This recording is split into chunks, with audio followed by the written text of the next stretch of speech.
వాళ్లలో ఒకరు మన చిన్నమైల్ అంజిరెడ్డి గారు. మెదక్ జిల్లా రామచంద్రాపురంలో రాజిరెడ్డి లక్ష్మీనరసమ్మ పుణ్య దంపతులు ఓ సాదాసీదా రైతు కుటుంబంలో పుట్టారు. ప్రేమానురాగాలు, ఆప్యాయతలకు చిరునామా అంజిరెడ్డి గారి సతీమణి గోదావరి గారు. ఆమె ఆయనలో సగం. కుటుంబ, వ్యాపార, రాజకీయాల్లో తోడు నీడ. కుటుంబం నుంచి పుణికిపుచ్చుకున్న విలువలు, చిన్ననాటినుంచి స్వతహాగా అలవడిన దేశభక్తి, ప్రజాసేవ 1978లో ఆర్ఎస్ఎస్ వైపు, 1982లో ఏబీవీపీ వైపు అంజిరెడ్డి గారిని ఆకర్షించాయి. 2 జాతీయవాద సంస్థల్లో కార్యకర్తగా, నికార్సైన జాతీయవాదిగా, సమాజ సేవలో, విద్యార్థి సమస్యల పరిష్కారంలో చురుకైన పాత్ర పోషించారు. అంజిరెడ్డి గారు కష్టపడి చదివి గణిత శాస్త్రంలో పీజీ పట్టాను పొందారు. 1989లో వ్యాపారం ప్రారంభించారు. 1993లో ఎస్ఆర్ ఇండస్ట్రీస్కు పునాదులు వేసి నేటికీ వేలాది మందికి ఉపాధి కల్పిస్తున్నారు.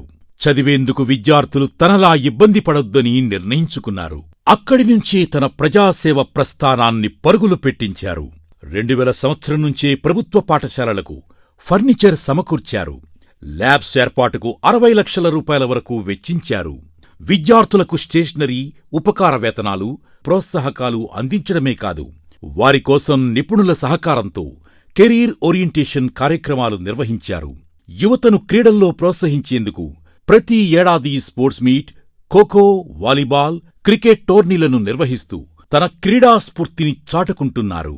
2002లో ఎస్ఆర్ ట్రస్ట్ను ప్రారంభించిన అంజిరెడ్డి గారు ఉచిత త్రాగునీటిని అందించే కార్యక్రమానికి శ్రీకారం చుట్టారు. జిల్లాలోని ప్రభుత్వ విద్యాసంస్థలు, కార్యాలయాల్లో ఆర్ఓ ప్లాంట్లను ఏర్పాటు చేశారు. నీటి కొరత ఉన్న ప్రాంతాల్లో సైతం ఆర్ఓ ప్లాంట్లను ఏర్పాటు చేసి వాటన్నిటినీ నేటికీ నిర్వహిస్తున్న ఘనత అంజిరెడ్డి గారిదే. దేవాలయాలకు విరివిగా విరాళాలు ఇవ్వడమే కాదు, నిరుపేద యువత వివాహానికి పుస్తెలు, మెట్టెలు ఇచ్చి వారి ఇంటి బిడ్డగా సాయం చేస్తున్నారు. యువత, నిరుద్యోగులకు నైపుణ్య శిక్షణ అందించి వారి బ్రతుకు చిత్రాలు మారుస్తున్నారు.